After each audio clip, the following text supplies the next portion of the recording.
Viral seorang kepala desa di Garut, Jawa Barat menangis ketakutan ketika tangannya diborgol polisi dan kagetnya lagi Kang Deddy Mulyadi langsung datang dan menindak kades tersebut.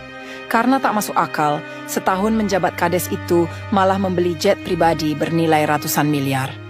Ini kau pasti curi dana desa ya, ujar Kang Deddy. Simak kisah selengkapnya biar tidak gagal paham. Di sebuah desa kecil bernama Cikidang Wetan, di kaki Gunung Gede, Kabupaten Sukabumi, Jawa Barat, hidup seorang kepala desa yang dulu disegani, dihormati, dan bahkan dijadikan panutan oleh warga. Namanya Sulaiman, atau lebih dikenal sebagai Pak Kades Sul. Ia terpilih secara demokratis, menjanjikan pembangunan irigasi, pupuk gratis, dan program UMKM untuk para janda tani. Namun, baru setahun menjabat, sebuah kehebohan mengguncang desa dan kemudian mencuat ke media nasional. Warga desa yang sehari-hari mengandalkan pertanian dan beternak, tiba-tiba melihat sebuah jet pribadi mendarat di lahan bekas sawah tadah hujan yang dulunya dipakai untuk bertanam singkong. Jet itu putih mengkilap, berlogo burung elang emas di buntutnya, dan dijaga oleh 2 satpam berseragam hitam lengkap dengan kaca hitam. "Eta naon, Mang, jet di desa urang?" ujar Acep, seorang petani tua yang hampir copot kopiah, saking kagetnya. Desas-desus pun menyebar. Ada yang bilang Pak Kades dapat warisan. Ada juga yang yakin dia menang togel. Tapi yang paling mencurigakan, proyek-proyek desa yang dulu dijanjikan tiba-tiba mandek. Jalan desa yang baru diaspal sudah berlubang. Pembangunan MCK umum berhenti hanya sebatas pondasi. Warga mulai curiga, dana desa kemana? Kecurigaan ini akhirnya sampai ke telinga Gubernur Jawa Barat, Kang Deddy Mulyadi, yang saat itu sedang aktif melakukan sidak ke berbagai daerah. Dengan tali kepala putih khasnya dan sorotan kamera wartawan di belakangnya, ia memutuskan untuk melakukan sidak mendadak ke Cikidang Wetan. Hari sidak. Pagi itu, mobil dinas gubernur beriringan dengan mobil patroli Polri dan tim auditor dari Inspektorat Provinsi. Warga berkerumun, penasaran. Kang Deddy turun dari mobil, melambaikan tangan, dan langsung berjalan ke arah balai desa. "Mana Pak Kadesnya?" tanya beliau dengan nada tegas namun tetap sopan. Sekretaris desa yang panik tergagap. "Lagi di rumah, Pak." Maksud saya di hanggar." "Hanggar?" Kang Deddy mengangkat alis. "Desa kok punya hanggar?" Warga kemudian menunjukkan arah sawah tempat jet itu diparkir. Dengan berjalan kaki, rombongan gubernur dan Polri menuju ke sana. Dan betul saja, di tengah lahan luas yang dikeruk menjadi semacam landasan darurat, berdiri sebuah bangunan semi permanen dari baja ringan, hanggar mini. Begitu masuk, Kang Deddy ternganga. Di dalam hanggar itu, Pak Kades Sulaiman sedang duduk di kursi kulit, mengenakan baju safari putih dan topi pilot, sambil menyeruput kopi dari cangkir kristal. Jet pribadinya mengkilat, dan di belakangnya tergantung foto dirinya dengan tulisan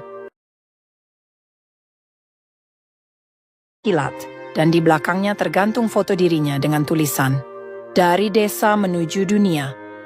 Tanpa basa-basi, Kang Deddy berkata, "Pak Kades, atas nama rakyat Jawa Barat dan amanat undang-undang, saya minta Anda ikut ke kantor polisi. Dana desa bukan untuk jet pribadi." Sulaiman sempat berdalih, katanya jet itu hibah dari investor asal Dubai. Tapi auditor provinsi langsung membuka dokumen transaksi keuangan desa dan menunjukkan bukti transfer dana desa ke rekening perusahaan jet sewaan yang berbasis di Singapura. Bahkan ada aliran dana ke rekening pribadi Sulaiman yang mencapai 48 miliar rupiah dalam 1 tahun. Kapolsek yang hadir langsung memborgol tangan Pak Kades di depan warga, media, dan gubernur. Beberapa warga menitikkan air mata, bukan karena iba, tapi karena sakit hati, dikhianati oleh pemimpin yang dulu mereka pilih dengan harapan. Dampak dan penyelidikan. Berita ini menjadi viral. Media menyebutnya skandal jet pribadi desa Cikidang. Komisi Pemberantasan Korupsi (KPK) turun tangan. Ternyata Sulaiman tidak sendiri. Ia bekerja sama dengan beberapa kontraktor fiktif, menggelembungkan anggaran, bahkan memalsukan laporan pembangunan. Dari hasil investigasi diketahui dana yang seharusnya digunakan untuk membangun 5 jembatan kecil di kampung, menyediakan beasiswa anak-anak desa, membiayai pelatihan UMKM dan pertanian organik. Semuanya dialihkan untuk membayar leasing jet, membeli barang mewah, dan membiayai gaya hidup mewah di hotel-hotel bintang 5 Bandung dan Jakarta. Setelah ditangkap secara dramatis oleh Gubernur Jawa Barat, Kang Deddy Mulyadi, dan tim Polri di tengah sawah, tempat jet pribadinya diparkir, Sulaiman resmi ditahan di Rutan Sukamiskin, Bandung. Kasusnya dengan cepat ditangani oleh Kejaksaan Tinggi Jawa Barat, dan dalam hitungan minggu, Sulaiman dijadikan tersangka utama dalam kasus penyelewengan dana desa sebesar 53,7 miliar rupiah. Namun, kisah ini tak berakhir di balik jeruji. Justru, kehidupan setelah penangkapan itu membuka tabir kelam yang jauh lebih luas dari yang dibayangkan masyarakat maupun media. Di ruang interogasi, Sulaiman akhirnya buka suara. Ia mengaku bahwa ide membeli jet pribadi itu bukanlah murni kemauannya. Semuanya berawal dari perkenalannya dengan seorang pengusaha bernama Ronald Salim, CEO sebuah perusahaan properti yang sering ikut tender proyek pemerintah. Ronald menjanjikan kemakmuran instan, asal Sulaiman mau memanipulasi laporan keuangan desa. Ia menyediakan tim akuntan, pengacara, dan bahkan calo-calo auditor yang bisa mengamankan laporan agar tidak dicurigai inspektorat. Sulaiman awalnya ragu, tapi setelah melihat kemudahan transaksi, iming-iming komisi besar, dan gaya hidup para kepala desa lain yang sudah duluan bermain, ia tergoda. Pertama, saya dikasih mobil dulu, Pajero. Lalu, jam tangan. Lalu, jet itu ditawarkan kayak beli motor cuma tanda tangan saja, ujar Sulaiman dalam rekaman pemeriksaan. Ia juga menyebutkan ada nama-nama oknum pejabat kabupaten yang menerima jatah. Bahkan, ada satu anggota DPRD daerah yang menjadi penghubung antara dirinya dan pihak-pihak penjamin proyek fiktif. Keterangan ini mengejutkan. Tim penyidik KPK yang mulai ambil alih kasus langsung melakukan pendalaman. Beberapa pengusaha, PNS kabupaten, hingga 2 anggota dewan akhirnya ikut diperiksa. Di Cikidang Wetan, situasi sangat berbeda. Desa itu kini berjalan tanpa kades definitif. Pemerintahan sementara dipegang oleh Sekretaris Desa, Ibu Yayah Kartini, yang dikenal jujur namun selama ini tak pernah diberi ruang oleh Sulaiman. Ibu Yayah segera berkoordinasi dengan Pemprov Jabar dan Inspektorat untuk melakukan audit ulang serta menyusun ulang prioritas pembangunan. Jalan-jalan yang rusak mulai diperbaiki, bukan dengan dana baru, tapi dari sisa dana yang berhasil diselamatkan dan disita dari rekening milik Sulaiman.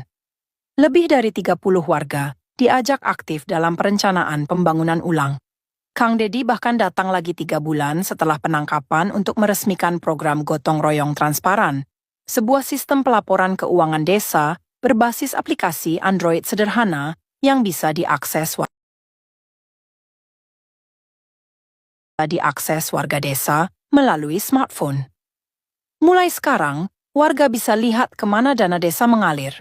Bukan hanya kades dan bendahara yang tahu, kata Kang Deddy saat berdiri di balai desa, mengenakan ikat kepala putih dengan sorotan kamera televisi nasional mengarah padanya.